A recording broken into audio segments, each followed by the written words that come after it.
Welcome to chapter 29, Adjectival Participles. Up until this point, we have learned present participles and aorist participles, but we have looked at present and aorist participles that are always adverbial. In chapter 29, we're going to look at present and aorist participles that are adjectival, not adverbial. Now remember, participles are verbal adjectives. So they can have adverbial uses and they can have adjectival uses. So what we're doing in chapter 29 is looking at the second half of that and looking at their adjectival function. We've actually seen bits and pieces of it already, haven't we? Even if a participle is adverbial, it's still agreeing with some word in case, number, and gender and that kind of stuff. But some participles are used with much more emphasis on their adjectival function, and that's what we're going to look at today. Now, I know I tend to play this card quite a bit, maybe too much, but yes, I do. Okay, all right. There's really not that much more to learn here. In other words, there's no differences in form. In other words, if akuon is adverbial or adjectival, it's still going to be akuon. There's no difference in the form of the participle. There's no difference in terms of aspect. A continuous participle is continuous, whether it's adverbial or adjectival, and it's equally difficult to bring out the aspect in English, whether it's adverbial or adjectival. But aspect is still the same. And actually, if you're up on your adjectival grammar, and you should be, once you're going to see that adjectival participles is just like their adjectives. Well, almost just like their adjectives. So a little bit of grammar, but no new forms. So let's review a couple of things on adjectival grammar. What's the definition of an attributive adjective? An attributive adjective is an adjective that is giving an attribute to a noun. It's attributing something about it. And what's the clue in context that an adjective is functioning as an attributive? Right, it's preceded by an article. And you have the first and the second attributive positions. And so if you have hey gune, hey agathe estin, and the rest of the sentence, you can tell that agathe is an attributive adjective. It's in the second attributive position, and it must be telling you something about the preceding noun. Now, in an attributive adjective, what determines the case, number, and gender of an attributive adjective? Yeah, the word they modify. Okay, nothing unusual there. And so how do you translate them? Well, you just find a way in English to take the adjective and make it modify the noun. What if you have hey agathe sothesatai? Well, you have an adjective. It's preceded by an article. But what's different in this construction? Right, there's nothing for it to modify. It's preceded by the article, but there's nothing for it to modify, and so the adjective must be functioning as a noun. Now, when an adjective functions as a noun, what determines its case? Use in the sentence, right. What determines its gender and number? Yeah, what it stands for, right. Okay, nothing new there. How do you translate a substantival adjective? Well, that's a little tricky, isn't it? You got to kind of look and see what it says in Greek, what it means in Greek. You look at its gender, you look at its number, look what it stands for. And sometimes you have to add a few words or so to make sense out of it, right? The good will be saved. Or in this case, perhaps because it's feminine, the good women will be saved. Or whatever the agathe is referring back to, right? But you have some freedom when an adjective is used substantively in how you translate it. Okay, let's change the first illustration just a little. Let's say you have hey gune, hey akusa. Now akusa is what? Okay, it's a present active participle, nominative singular feminine, from akuo, meaning hearing, right? But when you look at this, how is this participle functioning? Yeah, you'll notice the adverbials never have an article in front of them. Did you notice that? I think I mentioned it briefly. But here you have article, noun, article, modifier, right? Now, modifiers can be adjectives, they can be prepositional phrases, they can also be participles. What I'm trying to show you is that this use of the participle fits right into your adjectival grammar.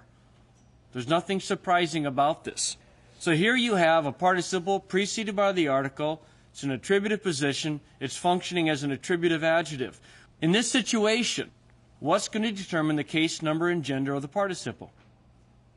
What it modifies, just like an attributive adjective, right?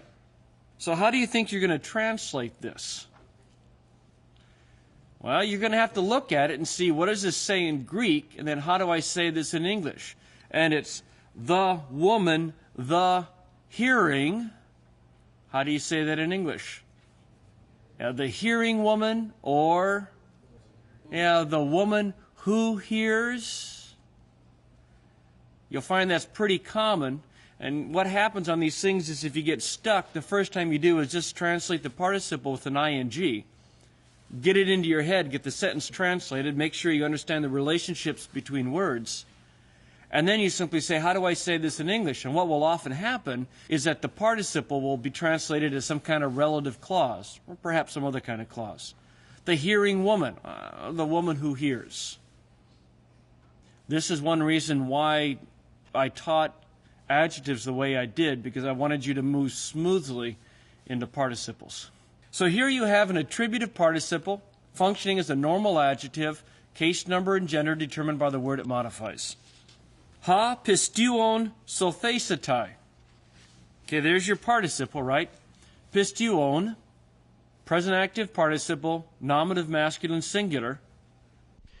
Why is it nominative? Well, it could be the subject, right? Now, if that were an adjective, how would you translate it? Let's say pistion is an adjective that means faith. Right, you would say the faith or the faithful one or the faithful person or something like that, right? Well, this is a participle. It's functioning as a substantival adjective, right? It's got the article. There's nothing for it to modify. And so you're going to have to do the same thing with participles that you have to do with adjectives when they're functioning substantively. You look and see what it means in Greek, and then you say, how do I say the same thing in English? You have ha pistion, there's your subject of the sentence, the participial phrase. Therefore, its case is determined, just like an adjective, by its function. It's a subject. Its gender number is determined, same way, by what it stands for. How are you going to translate it? Well, you're going to see what it says in Greek and then say the same thing in English. And if you had to be flexible with the uses of adjectives when they're functioning substantively, you have to be even more flexible with participles. So somebody make a stab at how you would do this. Yeah, the believing one will be saved. See, the believing one, pistion is singular, so you say one, not ones. The one who believes. He who believes. Something like that, which fits the context. What I want you to see is that it's behaving just like an adjective. And so think of your adjectival grammar and then switch over, and because it's a participle, and you can translate these things pretty straight out. The one who believes will be saved. Participles are verbal adjectives. When their adjectival side is being emphasized, you just fall right back into your adjectival grammar and you can translate them, okay? The situation you find yourself in at this point then is that when you see a participle, it will either be adverbial or adjectival. And if it's adjectival, just like any adjective, it can be an attributive adjective or it can be a substantival adjective, right? So you have to be aware of that most basic distinction with participles. And you have to ask yourself, is this adverbial or is it adjectival? What are the clues to help you know which is which? Well, one of the biggest clues is the article. An adverbial participle must be anarthrous. So if you see a participle and it does not have an article, it probably is adverbial.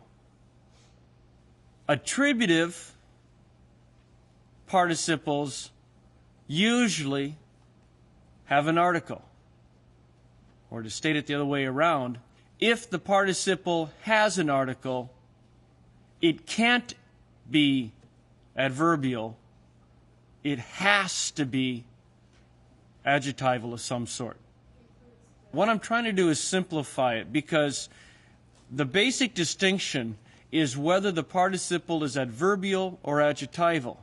If it's adjectival, then all your adjective grammar should kick in, and you recognize that adjectives can either be attributive or substantival.